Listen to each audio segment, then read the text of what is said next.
Hello friends, good morning. तो आज हम आप सबके लिए क्लास 12th का सिलेबस का एक टॉपिक देखने वाले हैं जिसका नाम है मैट्रिसेज। मैट्रिसेज बहुत ही इजी टॉपिक होते हैं, बहुत ही स्टूडेंट फ्रेंडली टॉपिक होते हैं और मोस्ट वेटेड टॉपिक होते हैं और आपका ये बहुत एंटरटेनमेंट टॉपिक है जिससे आपके एग्जाम में डेफिनेटली आप अच्छे मार्क्स आप कैरी कर सकते हैं, प्राप्त कर सकते हैं। सो आज हम सभी इस मैट्रिक टॉपिक्स पर विचार करेंगे, अच्छे से स्टडी करेंगे मैट्रिक्स होते क्या। सो आज हम बहुत इजी कॉन्सेप्ट के साथ इस मैट्रिक्स टॉपिक पर विचार करने वाले हैं, पढ़ने वाले हैं। फ्रेंड्स, हम अभी आपको बोले हैं कि मैट्रिक्स बहुत ही फ्रेंडली टॉपिक होते हैं स्टूडेंटों के लिए। यह कैसे कि स्टूडेंटों को इस टॉपिक पढ़ने में बहुत मज़ा आता है, बहुत इंटरेस्ट लगता है, वो पढ़ते हैं। इनके जितने भी क्वेश्चन हैं वो अच्छी तरह से आप सॉल्व कर पाइएगा। मेरे कंसेप्ट के आधार पर आप इस चैप्टर के जो भी क्वेश्चन होंगे, किसी भी क्वेश्चन में थोड़ा भी आप नहीं फंस पाइएगा। इसलिए आज आप वन बाय वन इस टॉपिक के हर टर्म पर हम लोग विचार करेंगे, स्टडी करेंगे, पढ़ेंगे कि यह मैट्रिसेज है क्या। जिस तरह से हम इस मैट्रिक्स टॉपिक को अच्छी तरह से one by one her term पर हम लोग विचार करेंगे, ईच एंड एवरी टर्म्स को हम लोग उस पर स्टडी करेंगे। उसी तरह से आपके जितने भी आपके सिलेबस के जो भी जितने भी टॉपिक है, जितने भी चैप्टर है, सभी चैप्टर पर हम वन बाय वन सभी पर विचार करेंगे, पढ़ेंगे। आपके मैट्रिसेज, डिटरमिनेंट, जो भी टॉपिक आपको कल आपको सिलेबस में आपको बताया गया है, उन सिलेबस के आधार पर जिस तरह से हम आपको मैट्रिक्स को आज अच्छी तरह से अच्छे कंसेप्ट के साथ, इसी कंसेप्ट के साथ आपको स्टडी कराएंगे, बिल्कुल इसी तरह से आपके जितने भी मैथ के टॉपिक है उन सभी टॉपिकों को अच्छी तरह से आपको स्टडी करवाएंगे, जिससे आपके जितने भी एग्जाम्स है, आपके 12th बोर्ड के आपके एनडीए, नेवी, एयरफोर्स और जितने भी कॉम्पिटिटिव एग्जाम है जैसे आईआईटी, जेईई मेंस, उन सभी एग्जामों के क्वेश्चन को आप अच्छी तरह से इजी तरीका से एक अच्छे कंसेप्ट के साथ आप सॉल्व कर पाइएगा और इसके में थोड़ा भी आपको प्रॉब्लम नहीं होगी। यह जवाबदेही मेरी है। आप अच्छी तरह से जब भी आपको समय मिले घर पर बैठकर कॉपी कलम उठाइए, अब इस वीडियो को आप अच्छी तरह से वन बाय वन बारीकी से बैठकर पैर स्थिर कर, पैर बांध कर आप बैठिए, स्टडी कीजिए, जिससे आपको थोड़ा भी प्रॉब्लम आपको नहीं होगी। वन अच्छी तरह से स्टडी कीजिएगा, फिर सुनिए, जिससे आपको थोड़ा भी प्रॉब्लम्स नहीं होगा। आगे हम लोग चल रहे हैं, हम लोग वन बाय वन एक एक कर इससे छोटे छोटे टॉपिक पर हम विचार करेंगे, एक एक छोटे छोटे टर्म पे इसके विचार करेंगे। मैट्रिसेज होते क्या है, इस हम आपको इंट्रोड्यूस कराते हैं। जैसे आपका पहला टॉपिक आपके सिलेबस का पढ़ा रहे हैं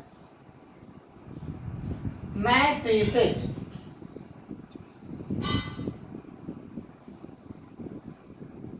मैट्रिसेज जिसका हिंदी अर्थ होता है अवयव।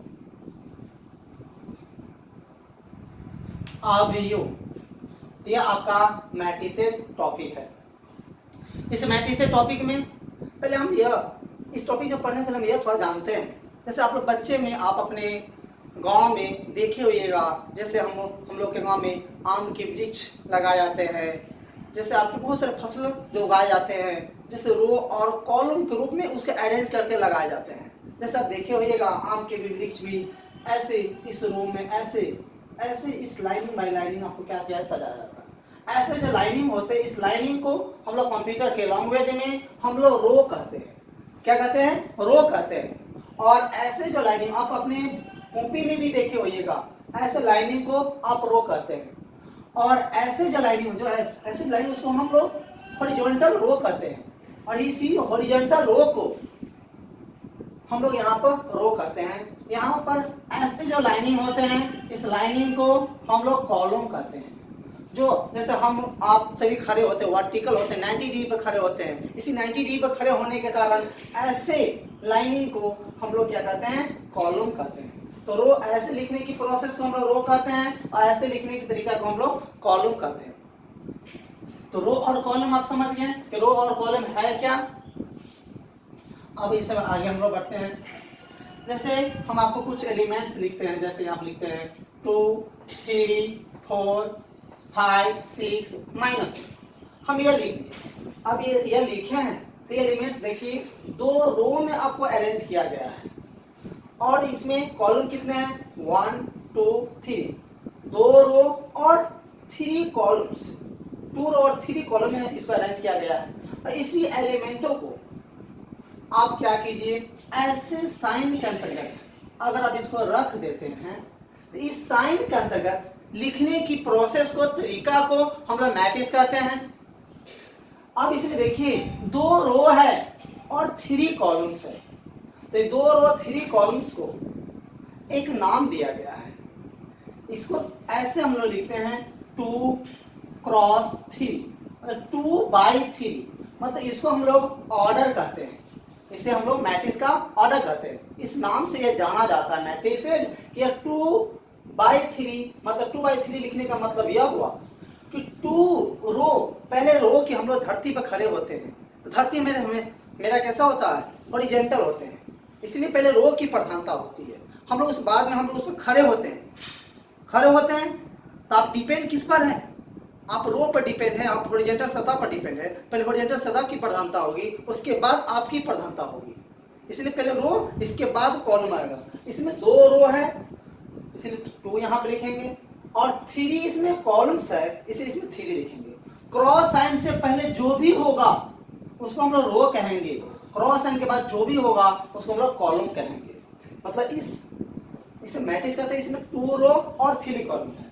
हम लोग मैट्रिक्स को किसी कैपिटल लेटर से हम लोग रिप्रेजेंट करते हैं। आप हम सभी का परिवार एक नाम से जाना जाता है, उसी तरह से मैट्रिक्स का भी एक परिवार किसी नाम से जाना जाता है। इसे हम लोग किसी कैपिटल लेटर से डिनोट करते हैं, बराबर का साइन देते हैं, और इस साइन के अंतर्गत हम लोग कुछ भी लिखेंगे, जो भी लिखेंगे उनको हम लोग रो और कॉलम के रूप में अरेंज करके लिख सकते हैं। इस अंक जो भी लिखेंगे रो और कॉलम के रूप में लिखेंगे। इसमें जो भी सदस्य होगा वो कोई भी रियल नंबर हो सकते हैं, और वह रियल नंबर जब भी आएंगे इस साइन के अंदर जब भी आएंगे वो रो और कॉलम के रूप में ही आएंगे।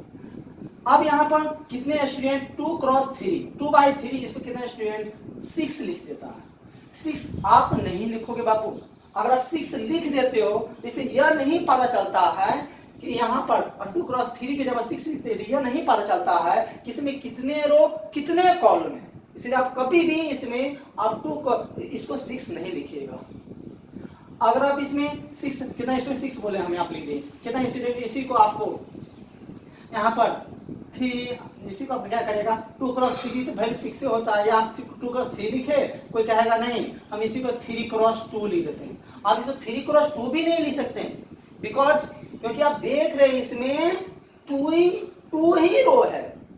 अगर ऐसे लिख देते इसका मतलब हो जाएगा 3 रो 2 कॉलम, जो यहाँ पर नहीं है। यहाँ पर 2 रो 3 कॉलम है, 3 रो 2 कॉलम नहीं है, इसलिए आप इसको ऐसे भी नहीं लिख सकते हैं। कोई कहेगा सर 6 है, 2 क्रॉस 3 को 6 लिख दिए, और ऐसे लिखने पर आसान, कोई स्टूडेंट इसको ऐसे भी तो समझ सकता है, सर हम इसको 1 क्रॉस 6 लिख देते हैं, और इसको 1 क्रॉस 6 लिख देते हैं, इसे में इसके बारे में, तो 1 रो 6 कॉलम हो जाएंगे। क्या इसमें 1 रो है क्या?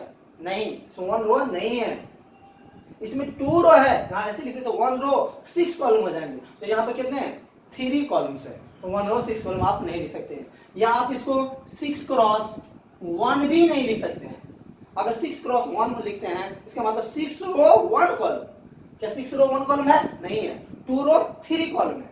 इसी को कितने स्टूडेंट इसको आपको 1 पॉइंट यहाँ पर मान लीजिए कितना, यहाँ पर क्रॉस का साइन हटा के बाई का साइन हटा के, यहाँ पर कितने स्टूडेंट अगर यहाँ पॉइंट इसको मान लेते हैं तो पॉइंट भी आप नहीं मान सकते। पॉइंट लिखने का मतलब यह हो जाता है कि 2.3, कितने स्टूडेंट इसको 23/10 समझ लेगा। तो 23/10 क्या है? क्या आपको ये रो और कॉलम पर बता रहा है क्या? नहीं। इसलिए इसमें आप पॉइंट लिख सकते हैं। ये जैसे है आप हूबहू वैसे ही रहने दीजिए।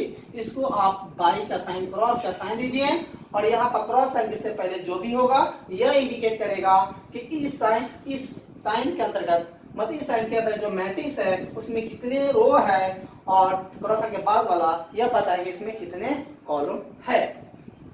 ये आप जरूरी नहीं है कि हम इतने मैट्रिक्स के अंदर सिर्फ अंक ही लिख सकते हैं। ये आप देख लीजिए, हम यहाँ पर sine theta minus cos theta यहाँ पर साइन थीटा लिख दिए।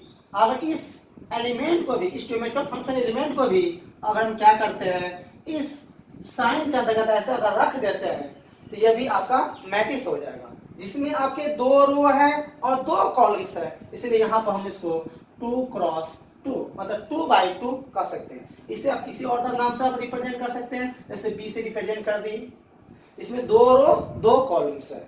या इसी में कोई कहेंगे सर यहाँ पर हम A B C D लिख देते हैं, और ऐसे लिख देते हैं आप इसमें आप ऐसे देखिए कितने रो बनेंगे, 4 रो बनेंगे और 1 कॉलम बनेंगे। इसलिए इसको हम लोग 4 क्रॉस 1 कर सकते हैं। और आप इसको भी किसी और नाम से आप रिप्रेजेंट कर दीजिए ऐसे।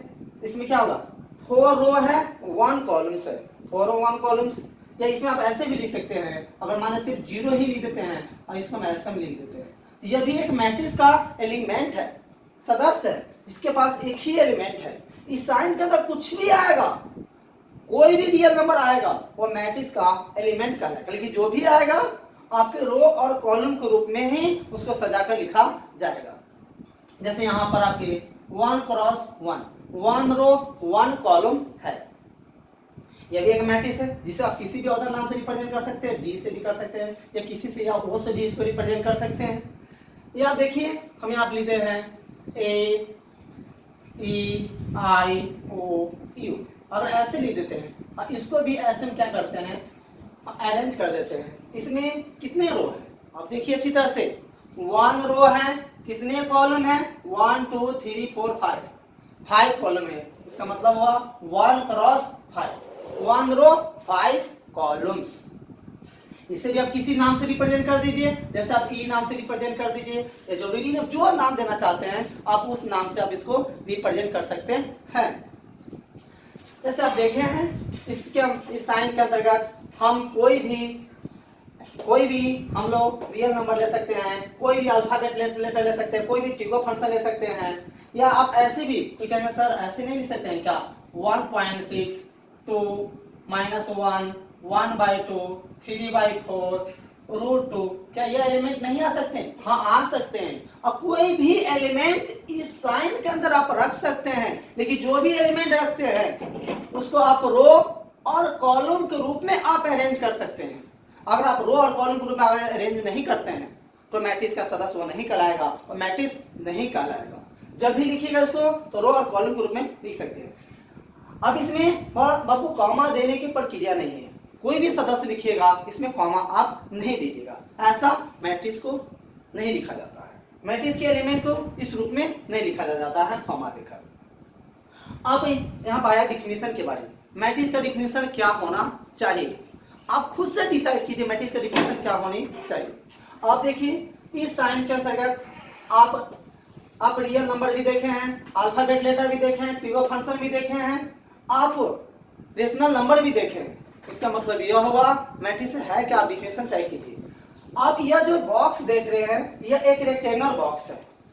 इस बॉक्स यह एक रेक्टेंगल बॉक्स है, ये भी एक देखिए रेक्टेंगल बॉक्स है, ये भी एक देखिए रेक्टेंगल बॉक्स है। मतलब इसके एलिमेंट को, और एक एग्जांपल हम लोग और देखते हैं, जैसे यहाँ पे देख लीजिए f बराबर, अगर कोई स्टूडेंट कहता है सर -1 3 4 5 6 2 8 -2 8 7 5 9, अगर यह लिख देते हैं इस साइन में, आप देखिए इसमें कितने 3 रो है और कॉलम कितने 1 2 3 4 कॉलम है, मतलब 3 रो 4 कॉलम। इसको हम ऑर्डर, मतलब 3 क्रॉस 4 ऑर्डर का यह मैट्रिक्स ऑर्डर, इसका हो जाएगा 3 क्रॉस 4 हो गया। अब यहाँ पर आता है कि मैट्रिक्स है क्या। मैट्रिक्स है क्या, आप खुद इसकी डिफिनेशन दे दीजिए कि मैट्रिक्स एक रेक्टेंगुलर अरेंजमेंट्स है। क्या चीज का? किसी नंबर का, किसी अल्फाबेट लेटर का, किसी ट्रिमेटिकल फंक्शन का, किसी रियल नंबर का।